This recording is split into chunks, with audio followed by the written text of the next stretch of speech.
विचार पथारी संघटनेच्या वतीने वॉकिंग प्लाझाच्या विरोधात बेलबाग चौक ते महापालिका दरम्यान मोर्चा काढण्यात आला।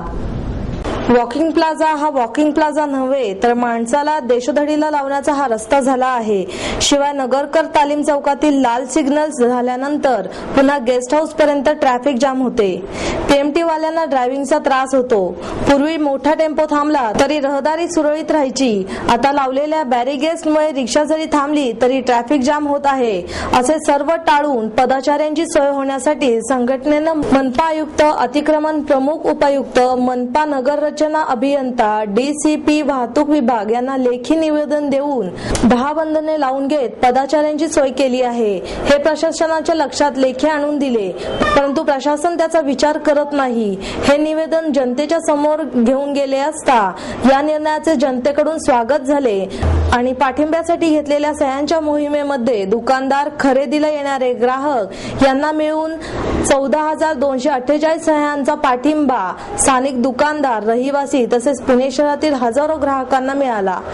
इतर लोकांना जर पटते तर प्रशासनातील 4-5 लोकांना हा विध्वंसक हट्टहास का करायचा? विरोधात शिवराय विचार पथारी संघटनेच्या वतीने बेलबाग चौक ते नगरकर तालीम, बाजीराव रोड मार्गे मनपा भवन येथे मोर्चा काढण्यात आला आहे।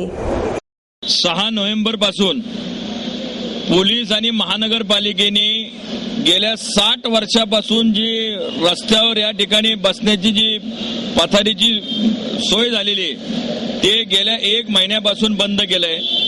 त्याच्यामुळं जवळजवळ 200 विक्रेते या ठिकाणी जे आहेत त्यांचं पोटपाणी बंद झालंय।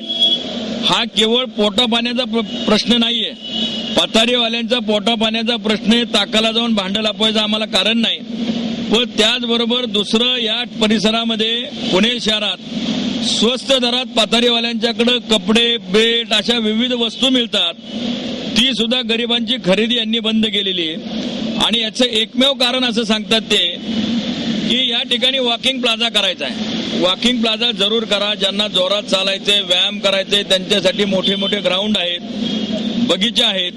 या ठिकाणचा वॉकिंग प्लाझा याची अपेक्षा अशी असली पाहिजे की चालत चालत खरेदी करता आली पाहिजे आणि जर खरेदी करायची तर दुकानं असली पाहिजेत आणि दुकानं असतील तर खरेदी होईल। आज या ठिकाणी पथारीवाले गेल्या महिन्यापासून बंद केल्यामुळे त्यांचा 100% उपासमार चालू झाली। जे या ठिकाणी 120 दुकानदारांनी आम्हाला सह्या दिल्यात, 120 दुकानदारांचा 50% व्यवसाय कमी झाला, 20% दुकानातली कामगार कपात झाली। आणि हे सगळं कशासाठी चाललंय हा प्रशासनाने खरं पाहिलं तर विचार करण्याची गरज आहे।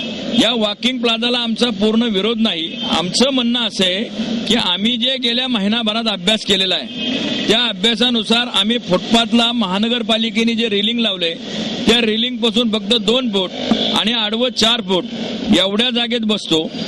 जे गेट गेलेले आहेत फुटपाथवर जायला त्या गेटच्या मध्ये बसणार नाही, तो रस्ता खुला ठेवतो आणि मध्ये मध्ये भरपूर फुटपाथ मोकळा ठेवतो, म्हणजे आमचा व्यवसाय चालेल, लोकांना स्वस्तात खरेदी करता येईल आणि शासनाचं जे काय वॉकिंग प्लाझाचा प्रयत्न तो यशस्वी होईल। यासाठी आम्हाला 14,500 आम्ही जी मागणी करतो, आम्ही जे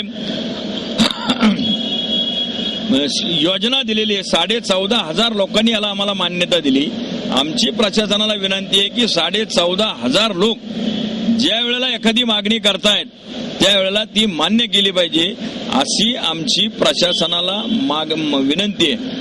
आणि आता लोकप्रतिनिधींना सुद्धा विनंती आहे, निवडणुकीचा काळ जवळ आलाय म्हणून सगळ्याच राजकीय पक्षाचे नगरसेवक, इच्छुक उमेदवार हे नोकरी महोत्सव घेत आहेत, पण जिथं आहे त्यांना उद्ध्वस्त चाललंय तिकडे त्यांनी लक्ष द्यावं असं आम्ही त्या सगळ्यांनाही लेखी विनंती पत्र पाठवलेलं आहे। या सगळ्यांनी मिळून हा प्रश्न मार्गी लावावा अशी आमची शिवविचार पथारी संघटनेच्या वतीने विनंती आहे।